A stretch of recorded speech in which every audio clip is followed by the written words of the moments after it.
तदीया वा गंगा विविध नय कल्लोल विमला बृहज् ज्ञानां भूभिर् जगति जनतां या स्नपयति इदानीमपेशा बुद्ध जन मरालय परिचिता महावीर स्वामी नयन पथगामी भवतु मे। अहिंसा परमो धर्म की जय हो। परम पूज्य आचार्य भगवंत गुरुदेव श्री विद्यासागर जी महाराज की जय हो। वर्तमान आचार्य परमेष्ठी गुरुदेव श्री समय सागर जी महाराज की जय हो। समस्त मुनि संघ की परम पूज्य मुनि श्री विनम्र सागर जी महाराज की जय हो। मुनि संघ की जय हो। पिछले 7-8 दिनों से अनुप्रेक्षाओं में किस तरीके की सामर्थ्य होती है, इसको आचार्य महाराज मंत्री मुनिराज को समझा रहे हैं। एक मंत्री है, उसने दीक्षा ली है इस भाव के साथ कि ज्ञान प्राप्त करके मैं अपना संसार बड़ा करूंगा, और आचार्य भगवंत ने उनको दीक्षा दी है ये सोच करके कि सम्यक ज्ञान को प्राप्त करके ये अपना भाव खत्म कर लेगा। दोनों की अपनी अपनी धारणा है। उन धारणाओं में जैसे जैसे अनुप्रेक्षाएं सामने आ रही हैं, वैसे वैसे उन मंत्री मुनिराज का मन बदल रहा है। उन्होंने जब दीक्षा ली थी तो ये सोच करके ली थी कि इस मनः पर्याय अवधि ज्ञान, जो भी ज्ञान मुनिराज के पास है, उस ज्ञान के आने से मैं अपने राज्य का विस्तार कर लूँगा और मैं अपनी पत्नी के पास वापस लौट जाऊँगा और फिर सुखमय जीवन जीऊँगा। लेकिन आचार्य ने अनुप्रेक्षाओं का उपदेश दे करके उसके जीवन में आमूलचूल परिवर्तन कर दिया। हम आप जिस धर्म का पालन करते हैं, उस धर्म के प्रति हम कभी सीरियस नहीं होते। सीरियस नहीं होते तो सीरियस डेवलपमेंट भी नहीं होता। मंदिर जाना तो था लेकिन नहीं जा पाए तो कोई दर्द नहीं होता। सुबह मंदिर के लिए निकले, कोई दूसरा काम आ गया तो मंदिर का चावल वापस छोड़ दिया, दूसरे काम में लग गए। मंदिर हमारे लिए हमेशा सेकेंडरी मैटर रहा है। धर्म हमारे लिए हमेशा सेकेंडरी मैटर रहा है। प्राइमरी में हमने अपने घर को, अपने जीवन को हमेशा प्रमुखता दी। लेकिन मुनि बनने के बाद, साधु बनने के बाद, आर्यिका बनने के बाद, क्षुल्लक एल्लक बनने के बाद, व्रती बनने के बाद आदमी धर्म को सीरियस लेता है। हमारी सामायिक नहीं हुई है, पहले हम अपनी सामायिक करेंगे, बाद में दुनिया की बातें। अरे तुम्हारी सामायिक से ज़्यादा जरूरी तो उनको भोजन है, ज़्यादा जरूरी है तो तुम अपने हाथ से खा लो। हमारी पहले सामायिक होगी, प्रतिक्रमण होगा, हमारी मंदिर जाएंगे, देव पूजन करेंगे। इसमें जो व्रती होते हैं वे किसी भी प्रकार की आकुलता नहीं करते। इस बात को आचार्य महाराज उस मंत्री मुनिराज को समझा रहे थे। मंत्री मुनिराज उस सुनते हुए धर्म में जब संवर अनुप्रेक्षा का प्रकरण आया, अनुप्रेक्षा एक शब्द है जैन धर्म में, मुहुर मुहुर चिंतनम, बार बार चिंतन करने के लिए वो आपको कहती है कि मुझे बार बार सोचो, विचार करो मेरे बारे में। तो शब्द है संवर। उसके लिए आचार्य उमा स्वामी महाराज ने सूत्र दिया है, आश्रव निरोध संवरः। जो आश्रव का निरोध करता है, कर्मों के आगमन के द्वार को बंद कर देता है, उसको संवर कहते हैं।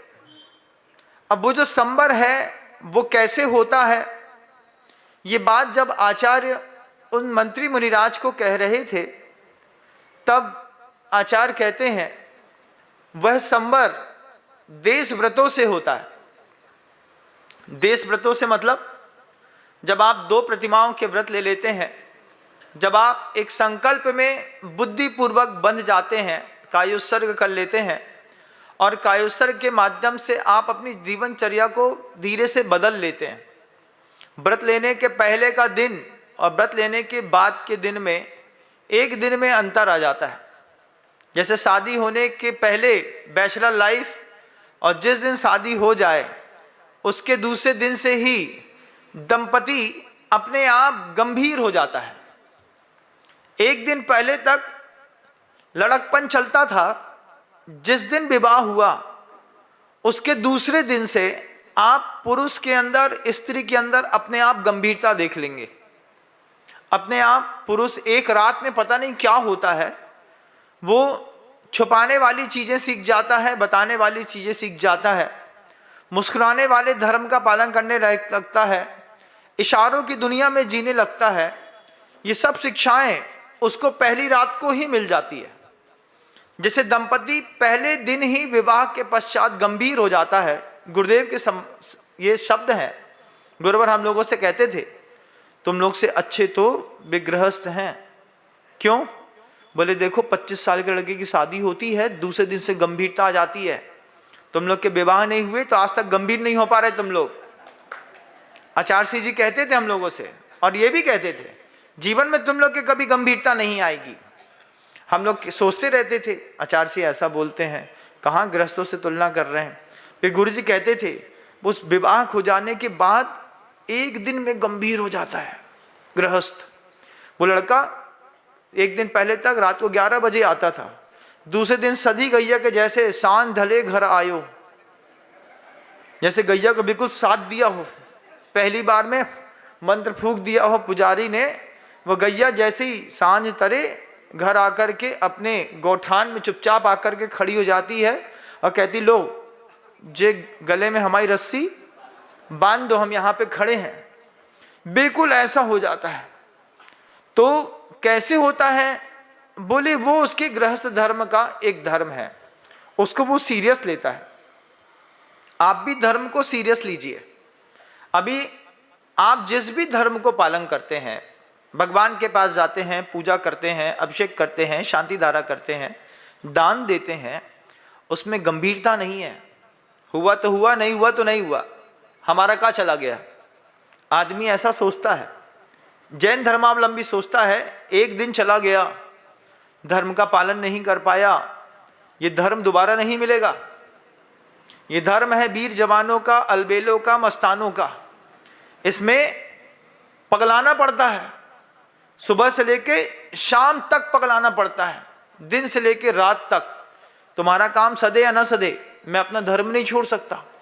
जब ऐसी बात दिमाग में बैठ जाती है तब किसी जीव का सीरियस डेवलपमेंट शुरू होता है।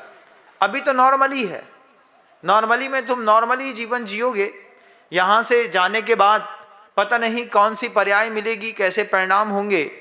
लेकिन गंभीर हो जाते हैं उन व्रतों में तो संबर की प्रक्रिया जीवन में शुरू होती है। उसकी शुरुआत आचार्य ने कही, उसकी शुरुआत होती है देश व्रतों से। आवश्यक नहीं है कि आप देश व्रत ही ग्रहण करें, लेकिन देश व्रत में भी संबर के स्थान बनते हैं, जिससे आते हुए कर्मों के आश्रय को वह रोक देता है। और रुक जाने को संबर कहते हैं। तो पहले वो देश व्रत लिया, उसके बाद आचार्यों ने महाव्रत लिया, उसके बाद आचार्यों ने कसायों का अभाव लिया, फिर आचार्यों ने उस पर योग को भी लिया कि योग के माध्यम से, चारित्र के माध्यम से इन सब चीज़ों में आश्रव का आना रुकता है। आचार्य ने उन मुनिराज से कहा वह संबर सा का मतलब वह संबर गुप्ति, समिति, धर्म, अनुप्रेक्षा, परिशह, जय और चारित्रयी, इन 6 कारणों से होता है। गुप्ति क्या है?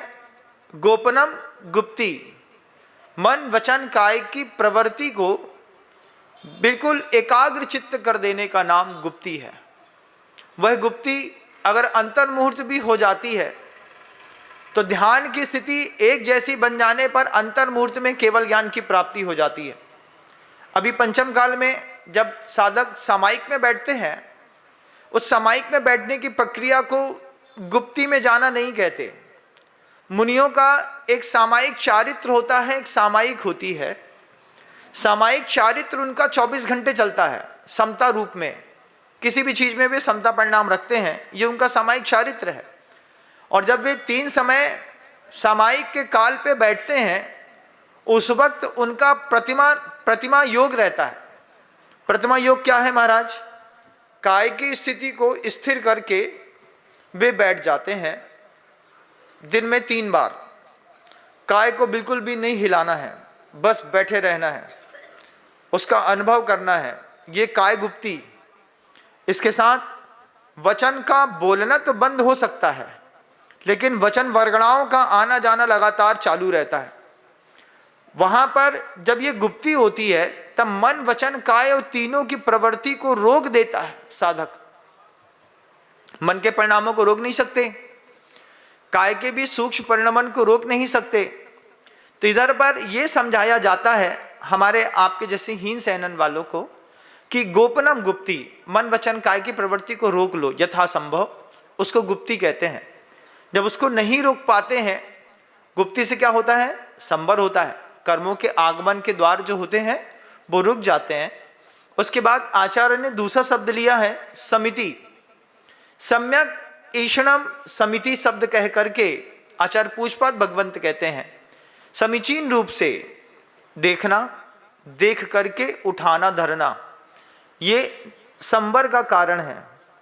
इस संबर के माध्यम से विशुद्धि स्थान बढ़ता है, उस विशुद्धि स्थान के माध्यम से ज्ञान का क्षयोपशम बढ़ता है, ज्ञान के क्षयोपशम के माध्यम से आपको सम्यक ज्ञान केवल ज्ञान की प्राप्ति होती है। एक दूसरे पूर्ववर्ती कारण बनते हैं। गुप्ती में संबर होता है। उसके बाद आचार्य कह रहे हैं समिति में भी, समितियां ईर्या, भाषा, ऐषणा, आदान, निक्षेपण और व्युत्सर्ग, ये 5 समितियां कही हैं। इन 5 समितियों से आप अपने कर्मों के आगमन के द्वार को रोक सकते हैं, जिसका विस्तृत विश्लेषण तत्वाद सूत्र के माध्यम से पर्वराज परीक्षण पर्व में तो होता ही है। विशेष सामान्य दिनों में भी महाराज इसका उद्बोधन देते हैं संवर इत्यादि का। आप लोग धर्मज्ञ हैं, मैं ऐसा मानता हूं कि आपको सब आता है, किसी चीज की ज्ञान की कमी नहीं है आपके पास, लेकिन क्रिया की बहुत बड़ी कमी है। क्रिया की कमी होने के कारण ही आपका डेवलपमेंट नहीं है। कल भी वही थे, एक व्यक्ति ने आकर के गुरुजी से कहा कि गुरुदेव 35 साल हो गए पूजा करते करते, 35 साल से रोज पूजा कर रहे हैं लेकिन कोई फर्क दिखाई नहीं दे। घर में जाओ तो वैसे ही हालत रहती है, घर में दुकान में बैठो तो वैसे ही परिणाम हो जाते हैं, घर में घुसते साथ सुबह शाम की वैसे ही कसाई रहती है। किसी चीज में कोई चमत्कार, कोई अतिशय धर्म का मुझे दिखाई नहीं दिया। इतने दिन हो गए, महाराज को आहार दान भी देते हैं, मंदिर भी जाते हैं, पूजा भी करते हैं, उसके बाद देव की वंदना करते हैं, तीर्थ वंदना करते हैं। समय शिखर जी 27 बार हुआ है, 27 बार में 108 वंदना कर ली हमने। लेकिन जब भी घर में आकर के बैठते हैं उतनी चिड़चिड़ होती है, उतनी कसाई होती है, वैसे ही परिणाम खराब हो जाते हैं। आचार्य जी ने कहा आप बिल्कुल सही कह रहे हैं, ऐसा होता है। तो कहते हैं वो व्यक्ति आपको भी ऐसे ही होते का? तो आचार्य जी बोलते नहीं, तुम्हारे साथ ऐसा होता है, उसका कारण है आकर्णितोपि महितोपि निरीक्षितोपि। क्या करते हैं? धर्म को कान से, कहां से सुनते हो? आकर्णितोपि, ध्यान से नहीं सुनते कोई। कहां से सुनते हैं आप लोग? कान से। और साहित्यकार तो कहते हैं एक कान से सुनते हैं, दूसरे कान से निकाल के इस तरफ, दाएं से बाएं करना महाराज हमारे दाएं बाएं हाथ का खेल है। एक कान से सुना, दूसरे कान से निकाला, उठे तो पीछे से झाड़ते, साथ ही सारा धर्म यहीं पे झाड़ दिया। घर गए खाली के खाली। आकर्णितोपि, कान से सुनते हैं, ध्यान से नहीं सुनते। महितोपि, पूजा भी करते हैं तो किसी सामान्य जीवन शैली में, जैसे आप पूजन कर देते हैं, निरीक्षितोपि, सामने जाकर के निरीक्षण भी करते हैं। महाराज जी को जाते हैं, बिल्कुल गौर से घूर के देखते हैं, ऊपर से लेके नीचे तक कैसे दिखत हैं, का करत हैं, कैसो करत हैं, कब करत हैं, निरीक्षितोपि, सब कर लिया आपने। आकर्णितोपि महितोपि निरीक्षितोपि नूनम न चेतसि मया वृद्धतोसि भक्त्या यस्मात् प्रतिक्रिया प्रतिफलंति न भाव शून्य। हे जन बांधव दुख पात्रम, सब करने के बाद भी मैं जो दुख का पात्र बनता हूँ, घर के अंदर की कसाई खत्म नहीं होती, किसी भी प्रकार के परिणाम सुदृढ़ नहीं होते। आचार्य ने अंतिम पंक्ति में जवाब दिया, यस्मात् प्रतिक्रिया न फलंती भाव शून्य। भाव से शून्य होकर के कुछ भी क्रिया करेंगे कभी उसका रिजल्ट नहीं निकलता। आचार्य मंत्री मुनिराज से कहते हैं, ये तुम गुप्ती करो भावपूर्वक, ये समिति में रहो भावपूर्वक। भावपूर्वक कैसी? बोले अंतरंग से विशुद्धि स्थान बढ़ाने पड़ते हैं। अनंत गुणे अनंत गुणे अनंत गुणे विशुद्धि स्थान बढ़ाते हैं। असंख्यात गुड़ी उसमें निर्जरा होती चली जाती है। आगमन रुक जाता है, कर्मों का संबर होने लगता है। वो विशुद्धि स्थान समिति में बढ़ाओ। देख करके चलो, नीचे देख के चलो, आसमान देख करके नहीं। एक भी कदम, और ऐसा नहीं कि ये समितियां सिर्फ महाव्रत की होती हैं, सामान्य गृहस्थ की भी समितियां होती हैं। जिस गृहस्थ का एक भी व्रत नहीं है, जिस गृहस्थ ने ना 2 प्रतिमा के व्रत लिए हैं ना कुछ लिए हैं, उसकी भी ईर्या समिति होती है। वो भी देख करके, जमीन देख करके चलता है, क्योंकि वो जैन कुल में पैदा हुआ है। हमारे पैर के नीचे मेढक मर जाए, हमारे पैर के नीचे कोई केंचुआ मर जाए, जीव मर जाए, गृहस्थ आसमान देख के नहीं चलता जैनियों का। उसकी भी ईर्या समिति है। वो अगर समिति का पालन करता है तो उसके भी कर्मों का आश्रव रुकता है, उसमें विशुद्धि स्थान बढ़ाता है, तो उसमें भी उसको धर्म लाभ मिलता है। इसको प्रायोगिक धर्म कहते हैं। धर्म वो चीज नहीं है जो आप हमेशा सोचते हैं कि बस मंदिर में आधा घंटे की माइक चालू करके ताल ठोक करके कर लिया, धर्मात्मा हो गए। इसको धर्मात्मा समझना, ये प्रारंभिक भूमिका है। इस प्रारंभिक भूमिका से उद्धार ना होगा। जरूरी है, लेकिन सिर्फ यही जरूरी है ऐसा नहीं। आचार्य कहते हैं समिति सामान्य गृहस्थ पालन करता है। घर से मंदिर आता है तो मुनि के जैसे नीचे जमीन देखता हुआ आता है, वहीं से कपड़े पहन करके आता है, वहीं से चावल लेकर के आता है, वहीं से द्रव्य लेकर के आता है। जैसे महाराज जमीन देकर के चलते हैं ईर्या समिति का, वैसे ही वो भी चलता है। और सिर्फ मंदिर आते जाते में नहीं, इसके अलावा भी बारिश के दिनों में होता है ना, शुरुआत की जब पहली बारिश होती है तो जिनके घरों में इतने चौड़े वाले टायर वाली गाड़ी होती है, देखा है कभी? चौड़े टायर वाली गाड़ी, 4 चक्के होते हैं, उस गाड़ी से कुछ अतिरिक्त मोटे होते हैं। अब उसमें एकदम से उमस बढ़ती है तो परिवार के लोगों को खुली जीप में बैठा करके घूमने निकल जाता है, तफरी करने। उस तफरी करने के चक्कर में चारों चक्कों में पटपटा करके छोटे छोटे मेढक, छोटे छोटे केंचुआ, छोटे छोटे और भी जीव, सांप, सपोले, संगी पंचेंद्री, चूहा, क्या क्या नहीं मरा मिलता है। रोड में चलो एक बार 25, 50, 100 किलोमीटर तो पता चलेगा कि दुनिया में जितने भी जीव रोड में मरे मिले, ये सब किसी ना किसी गाड़ी के नीचे आकर के मरे मिले। तो वो ईर्या समिति का पालन करने के लिए श्रावक इतना गंभीर होता है कि वो तय कर लेता है कि जब पानी बरसेगा तो मैं गाड़ी नहीं चलाऊंगा, जब रात में पानी बरसेगा तब मैं बिल्कुल भी गाड़ी नहीं चलाऊंगा।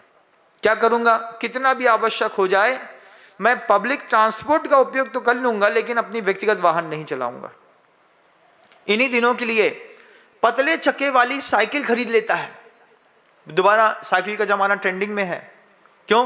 क्योंकि साइकिल से फिजिक भी सही रहती है और पेट्रोल भी नहीं लगता है, पैसे भी कम बचते हैं, तो वो उसका भी कमाल करते हैं। तो पतले चक्के वाली साइकिल से काम कर लूंगा, लेकिन मोटी मोटी गाड़ी वाली थार जैसी जो गाड़ियां होती हैं उसको नहीं चलाता। ये गृहस्थ की ईर्या समिति है। मुनिराज बस पालन करेंगे क्योंकि महाराज को मोक्ष जाना है।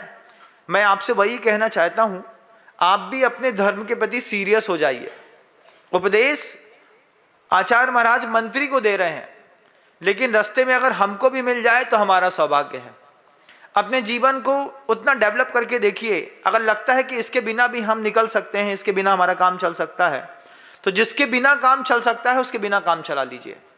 ईर्या समिति, भाषा समिति प्रसिद्ध है कि इतना कोई कठोर निष्ठुर वचन इत्यादि मुख से नहीं निकलता जिसके माध्यम से सामने वाले का दिल टूट जाता है।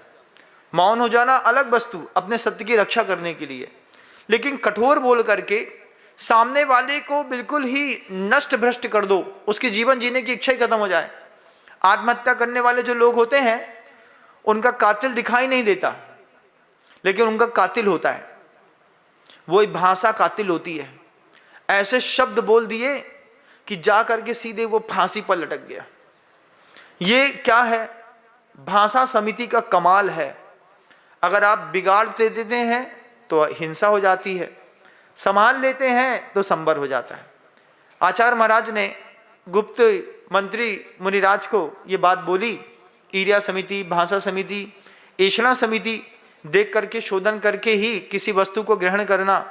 आदान निक्षेपण समिति यहां से फेंकी, सीधे जाकर के तीसरी मंजिल में गिरी। क्या गिरा? नीचे। उज्जैन में था तो देखता था, रोज सुबह जंगल जाता था, उसी समय हॉकर जो है तीसरी मंजिल पे पेपर फेंकते थे, बिल्कुल प्रॉपर शॉट मारता था वो। रोज का नियम था हमारा उसका देखने का। एक रबड़ बैंड फंसाएगा, फंसा करके सीधा एक थ्रो फेंकेगा तो सामने वाले के दरवाजे पे लगेगा तीसरी मंजिल पे, और उसको पता चल जाएगा कि यहाँ पर पेपर आ गया है। 2 मिनट बाद दरवाजा खुलेगा, पेपर अंदर हो जाएगा। इसमें कभी वो हॉकर देख नहीं पाया कि पेपर फेंकने पर पेपर किस पर लगा, चींटी पर लगा, चीटा पर लगा, किसी जीव पर लगा। अभी एक दिन हुआ था ऐसा, जंगल में था तो जंगल में एक जीव, वो जिसके 100 पैर होते हैं, 7 पैर वाला होता है, वो क्या कहते हैं?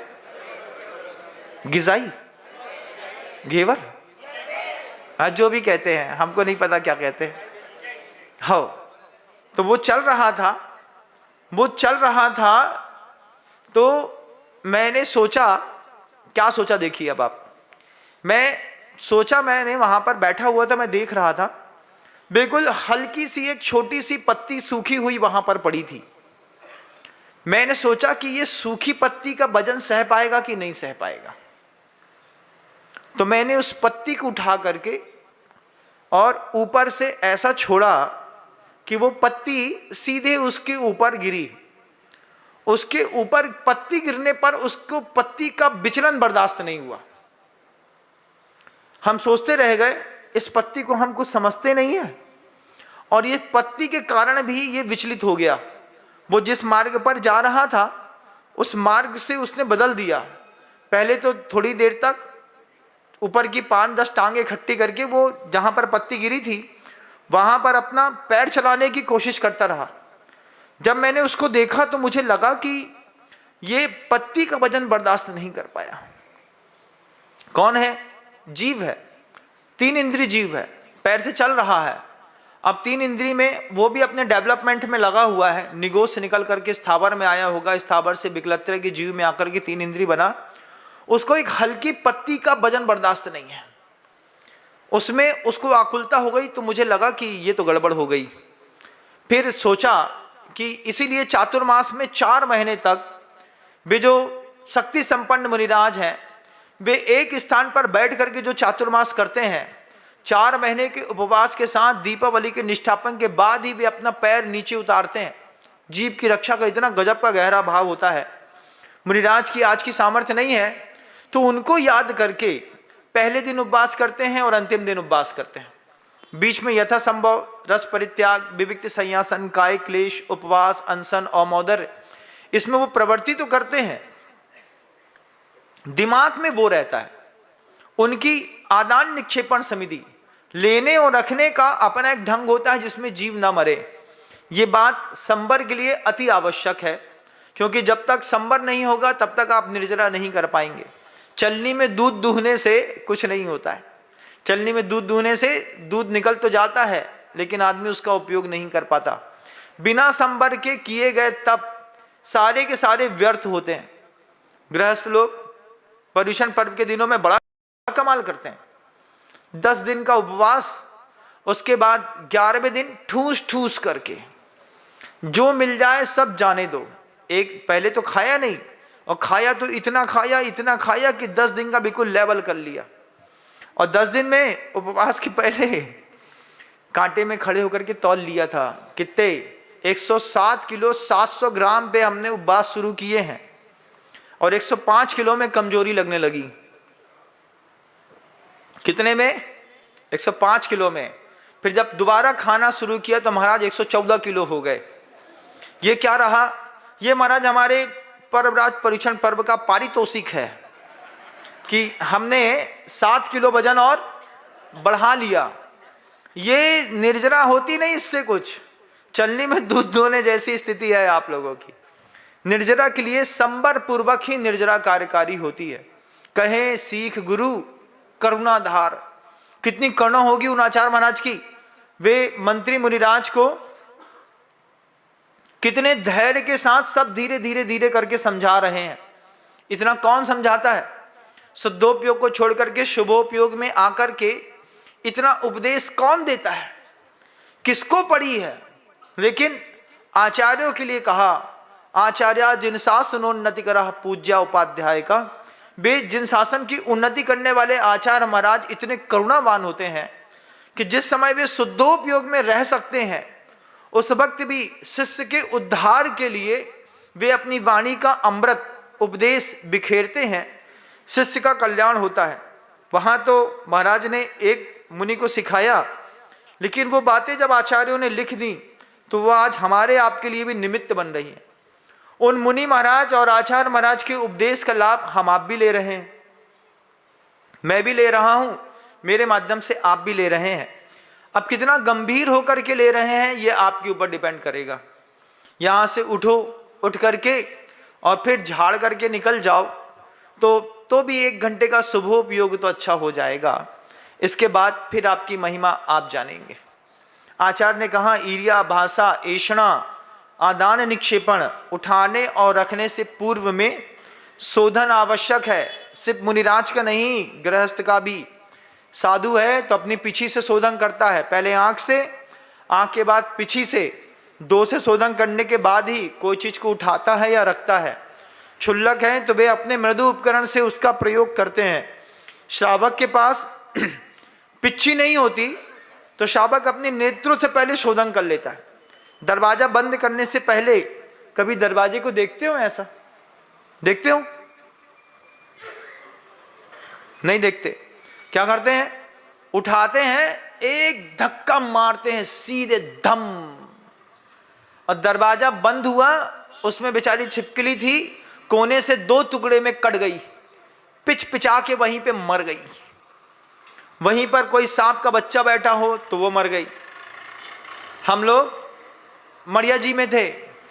मड़िया जी में आचार्य श्री जी को धूप के लिए दरवाजे के पास बैठाया और बहुत अच्छे से गुरुवार थोड़ा धूप में बैठ करके गर्माहट महसूस कर रहे थे।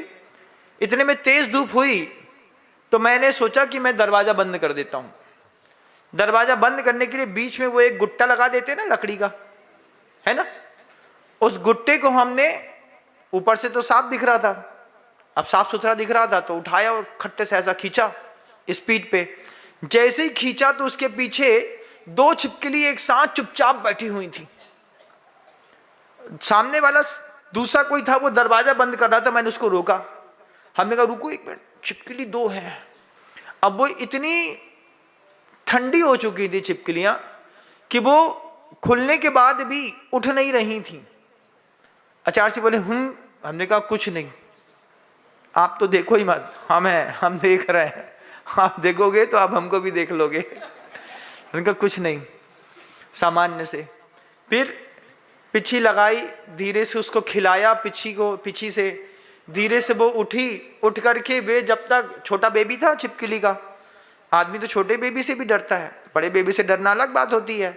अब छोटे बेबी को पहले शिफ्ट किया प्रॉपर जगह पर, उसके बाद पूरा का पूरा बीट देखी, चौखट, पूरी चौखट देखी, फिर जाकर के पीछे लगाई और फिर दरवाजा बंद किया। लेकिन आप ऐसा नहीं करते होंगे ना, आप कैसा करते हैं?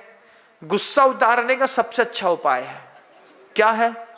तीसरे खंड में चढ़ जाओ और चढ़ करके ले फट फट फट दरवाजा मारो, दरवाजा में हाथ मारो, लात मारो, दरवाजा बंद कर दो। घर से बाहर निकलो तो इतना तेज बंद करके निकलो कि पत्नी कमरे में बैठी तीसरे कमरे में समझ जाए क्या साहब नाराज है। गुस्सा हमारे ऊपर उतार नहीं सकते हैं, हमारे ऊपर उतारेंगे तो हम मुंह तोड़ देंगे अपने साहब का। तो साहब जो है वो गुस्सा दरवाजे पर उतारते हैं, दरवाजे पर उतारे, वो निकल लिए। अब निकल लिए साहब तो, लेकिन आदान निक्षेपण जो समिति है वह आपकी खत्म हो गई। कभी पर भी कुछ भी करिए, दुकान में इसका प्रयोग करना पड़ता था। कई बार पिताजी कहते थे कोई भी सामान रखो उठाओ पहले एक बार धरती जरूर अपने आंख से देख लो। अब काली पन्नी बिछाई, काली पन्नी बिछा करके उसमें बोरे रख दिए, धनिया के बोरे की छल्ली लगा दी, दूसरी तरफ जो है मसूर के बोरे की छल्ली लगा दी, इस तरफ उड़द रख दी। जब उसको उठा करके लास्ट में महीना 1.5 महीने बाद सफाई करी तो बोरा के नीचे चूहा मरा पड़ा मिला, चूहे का बच्चा मरा पड़ा था। अब वो चूहे का बच्चा पन्नी के नीचे घुस गया होगा। अब घुसने के बाद वहां पर पल्लेदार आया, उठा करके वो पूछता है, पहले क्या पूछता है? सेठ माल कहाँ धरना है, ऐसा पूछेगा वो। जब आप बोलते कि यहीं पर पटक दो तो उसको पटकने का पाप आपके मत्थे था। छोटे से चूहा के 2 बच्चे मरे बिले, चिपट गए थे बिल्कुल। क्यों? आदान निक्षेपण समिति। पता ही नहीं महाराज ऐसी भी गलतियां होती हैं, तो पता हो जाने से गलतियां सुधारी जा सकती हैं। मैंने इसके बाद पहले भी एक बार कही है, अपने घर की चक्की में देख के रहिएगा, उसमें छिपकली, सांप, मेढक, बिच्छू कुछ भी हो सकता है। क्योंकि आटे की गर्माहट, उसकी सुगंध से जहाँ से गेहूं गिरता है वहाँ से वे लोग भी उसके अंदर जाकर के बैठ जाते हैं। दूसरे दिन जब चक्की चालू करते हैं तो पड़ पड़ा के उसी में मर जाते हैं, उसी में आटा पिस जाता है, वो खा लेते हो, अंदर पड़ा रहता है। महाराज आते हैं तभी आपके घर के अंदर आटे की चक्की खुलती होगी, धुलती होगी, और नहीं तो उस दिन भी ना धुल पाई तो जिसके घर में धुली है उसके घर से जाकर के पिसवा के ले आए, जिज्जी हमारे कहाँ की चक्की नहीं खुली थी, महाराज जी का चौका लगाना है तो आपके यहाँ से बेसन पीस ले रहे हैं। हाँ भैया तुम हमारे घर का बेसन पीस लो, अपना भी पीस दो, और जो जो करना है सब हमारी मिक्सी उपयोग कर लो, सब कर लो। गलतियां होती हैं, भले आपके यहाँ नहीं होती, गलतियां होती हैं। पुराने जमाने की चक्कियों में और नए जमाने की चक्की में जमीन आसमान का अंतर है। आजकल बहुत मॉडिफाई मॉडल आ गया, कुछ नहीं, एक हैंडल ऐसा करना होता है, खोल लो, उसमें 2 नट जैसे सिस्टम रहते हैं, पूरा कपड़े से व्यवस्थित तरीके से साफ कर लो, वापस लॉक करो, पीसो, फिर साफ कर लो। अब जमने जमाने का काम खत्म हो गया। सिस्टम जैसे जैसे टेक्नोलॉजी बढ़ती है वैसे इन सब्जियों में इंप्रूवमेंट बहुत होता है।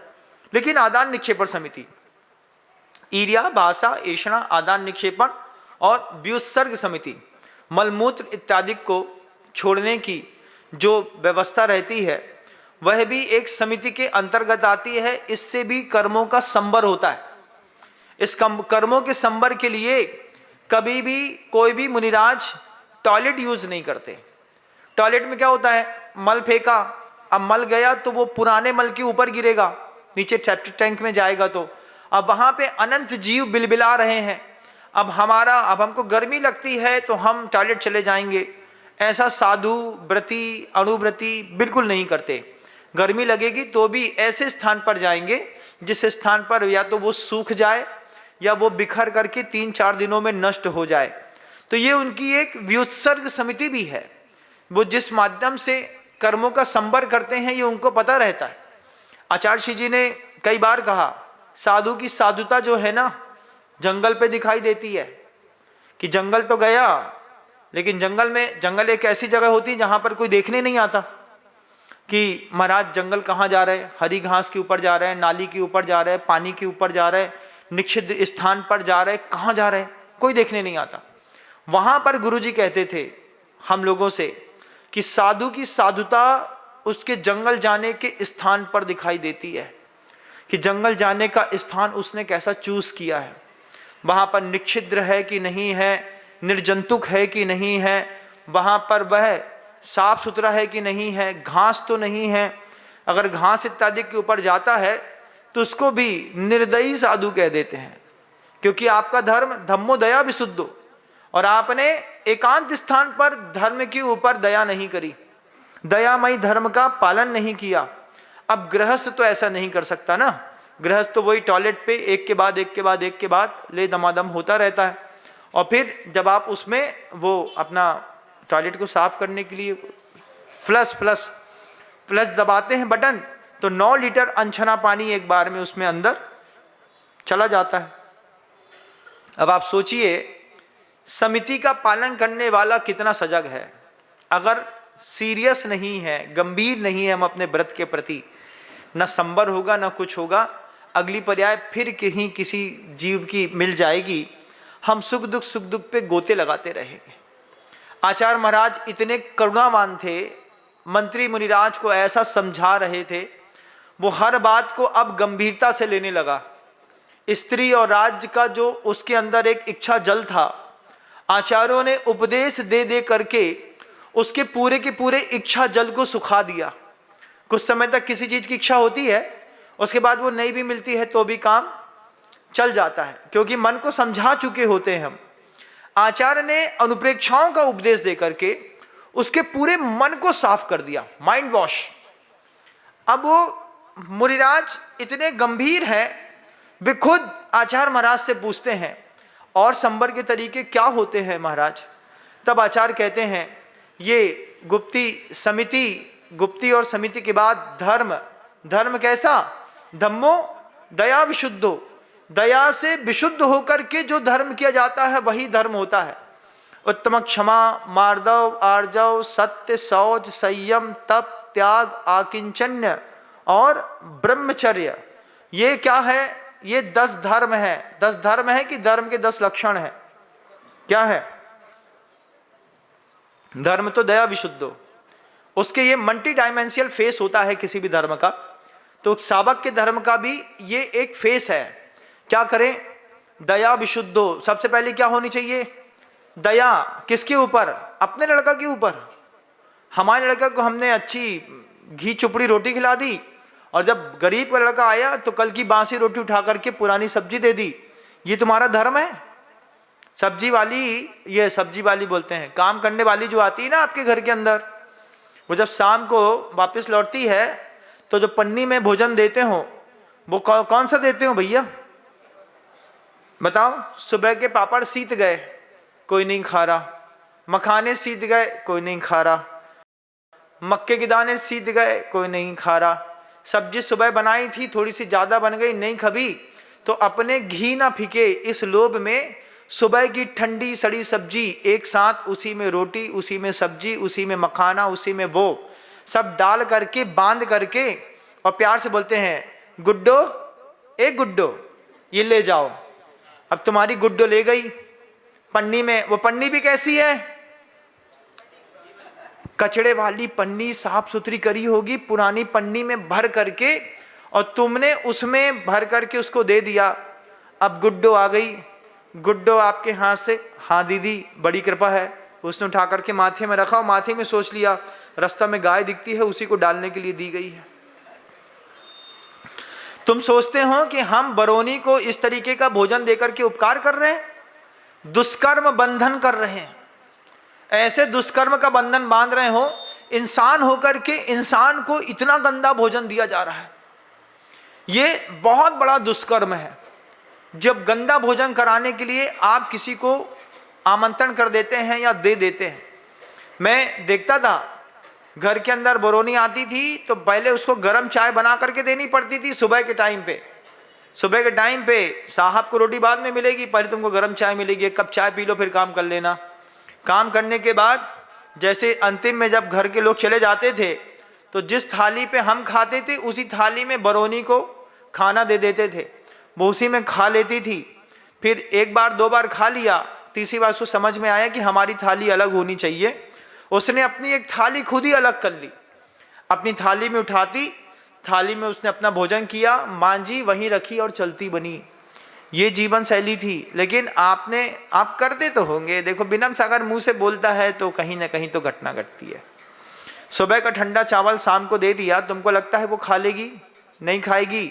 वो भी रास्ता चलते धीरे से गौ माता दिखेगी, गौ माता को 3 बार ऐसा छुएगी, ले गौ माता, हमारे मालिक ने तुम्हारे लिए दाल रोटी सब्जी मखाना भुट्टी भिंडी परवल कड़कड़ी कद्दू सब भेजा एक साथ, घिया ले ले, भिंडी ले ले, परवल ले ले, प्याज ले, चुकंदर ले ले, लहसुन ले ले, सेंगर ले ले, सब ले ले, जितना है तू भगवान सब खा ले। वहां पे उसने परस करके वो भी आगे बढ़ गई। लेकिन आपका धर्म नहीं पला।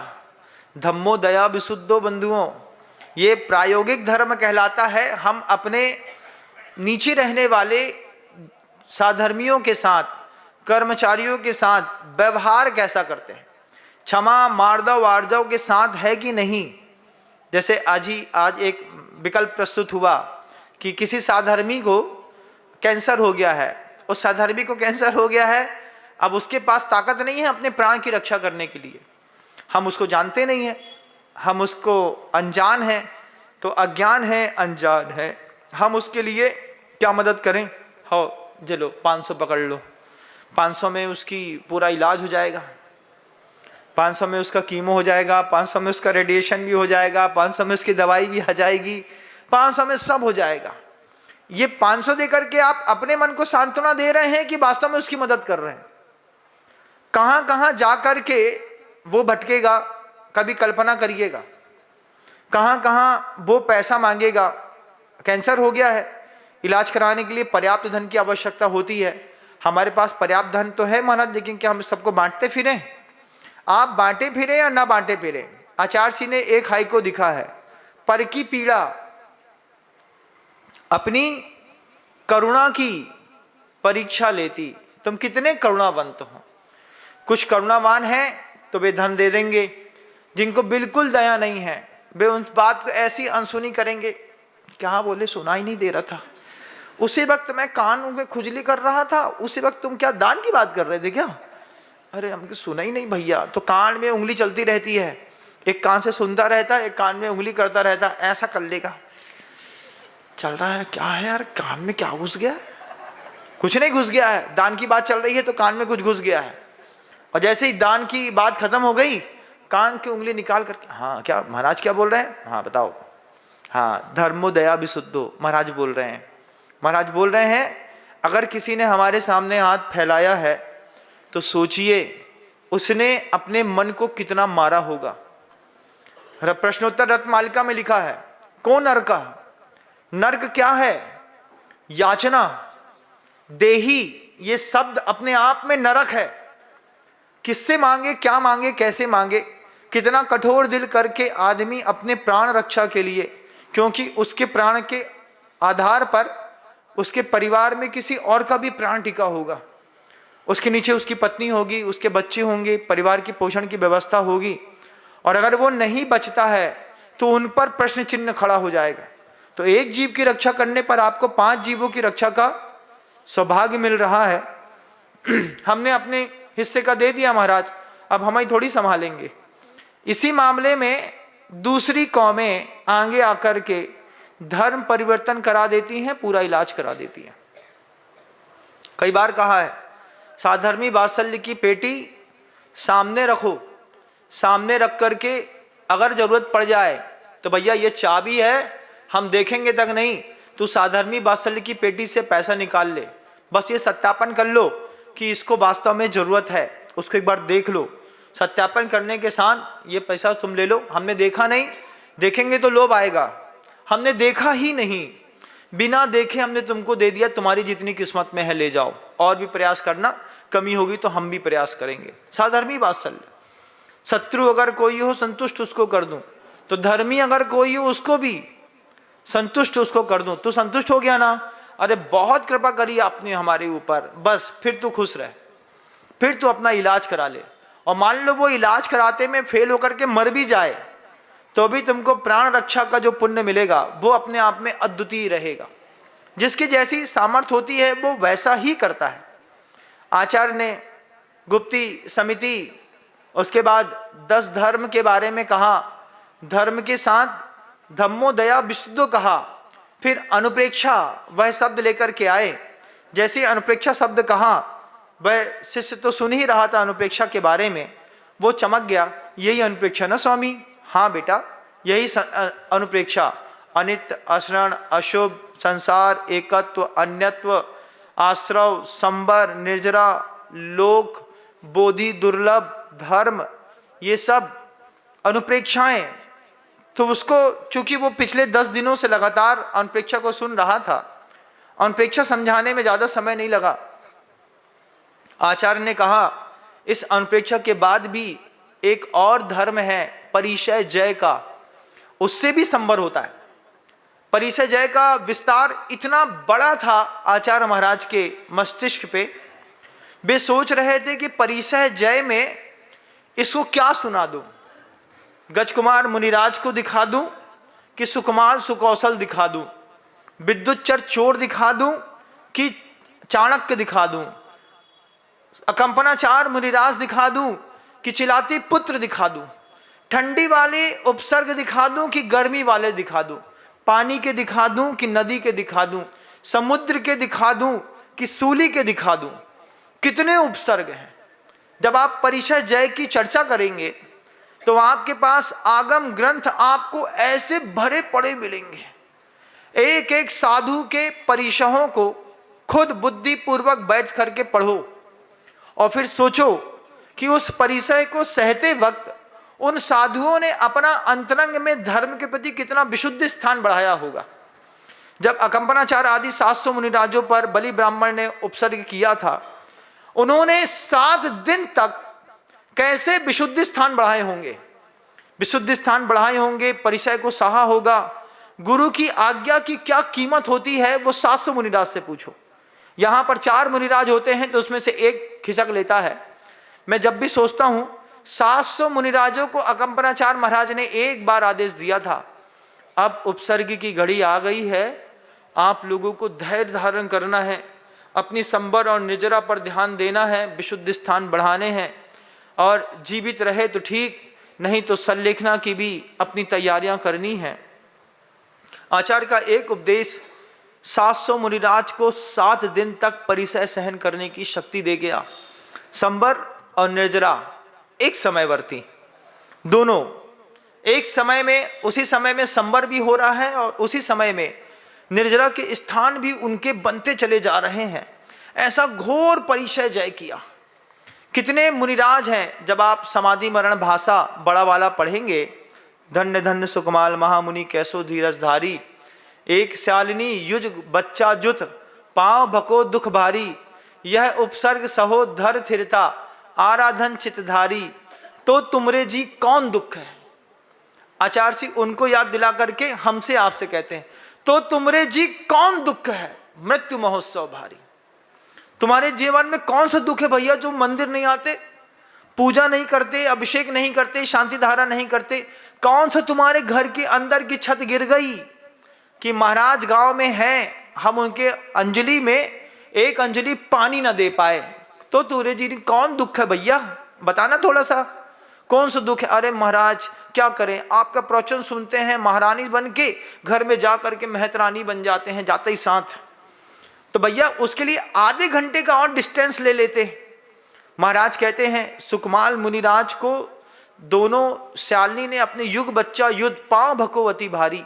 तुम्हारे जीवन में तो कोई दुख नहीं है भैया, सारी सदी सदाई जिंदगी है, घर में जाओगे लगी लगाई थाली मिलेगी, अच्छा खाना मिलेगा, पंखा मिलेगा, कूलर मिलेगा, एसी मिलेगा, सब मिलेगा, तो भी धर्म नहीं होता। वहां पर परिचय जय करने वाले मुनिराज अगर अपने धर्म के प्रति गंभीर हो गए हैं, तो आप भी अपने धर्म के प्रति अगर गंभीर हो गए हैं, तो दाता के 7 गुण हैं, बेपालन हो सकते हैं। श्रावक के 6 आवश्यक कर्तव्य हैं, देव पूजा, गुरु उपासना, स्वाध्याय, संयम, तप, दानम चेती, गृहस्थानाम, षटकर्माणि दिने दिने। करना क्या है, बनिए की दुकान में जाओ, बनिए की दुकान से 2 दाना किशमिश लो, 2 बादाम के लो।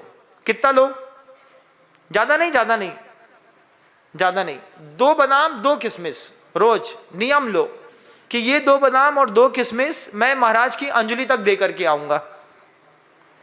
महाराज किशमिश खा भी सकते हैं, नहीं भी ले सकते हैं, बादाम ले भी सकते हैं, नहीं भी ले सकते हैं, लेकिन तुम्हारे दान के संकल्प पूरे होंगे।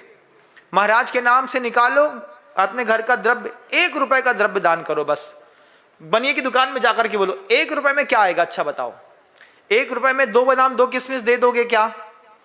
वो बोलेगा हाँ ले लो। वो भी समझदार है, वो बोलेगा 1 रुपए में। बनिया की दुकान में तुम मांगने जाओ, बनिया मना कर दे, ऐसा होता नहीं। बनिया आपको 2 किशमिश और 2 बादाम दे देगा। कुछ बनिए ऐसे होंगे बोले 1 बादाम मिलेगी, 1 बादाम 2 किशमिश, सौभाग्य है, कम से कम कुछ दिया तो 1 रुपए के बदले में। 1 रुपए का दान मैं अपने मुनिराज को रोज करूंगा। 1 रुपए के दान में आपको उसकी व्यवस्था बनानी पड़ेगी ना। उस दान को, जो द्रव्य है उसको शोधन करेंगे, उसको गर्म पानी से, प्राशुक जल से धोएंगे, उसको छीलेंगे, फिर 16 के कपड़े पहनेंगे। एक छोटी सी डिब्बी में महाराज क्या लाए, महाराज पूछेंगे क्या लाए, नहीं महाराज हम तो हाथ झुला के आए। Mummy mummy mummy on the jumping on the bed. क्या हुआ, साबा के घर में चौका लगा है, उसी का माल उठाएंगे, वहीं पे ठूसेंगे, धरेंगे और चलते बनेंगे।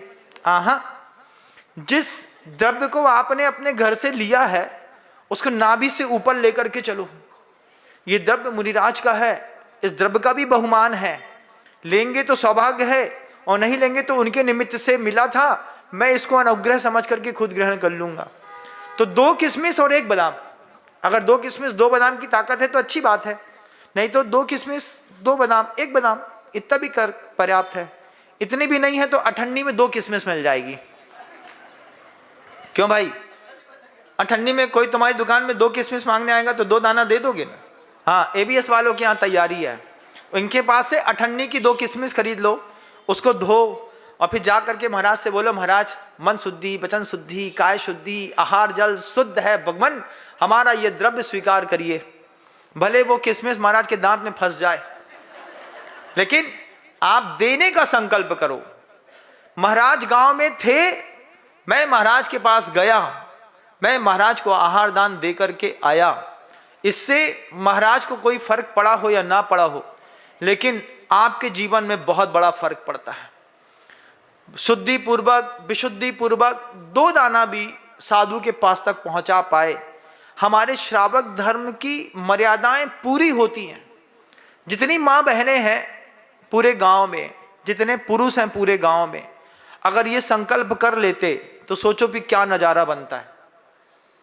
लाइन लगी है महाराज, कितने 300 घर की समाज है, एक घर में 4 आदमी रहते हैं, 1200 लोग हो गए।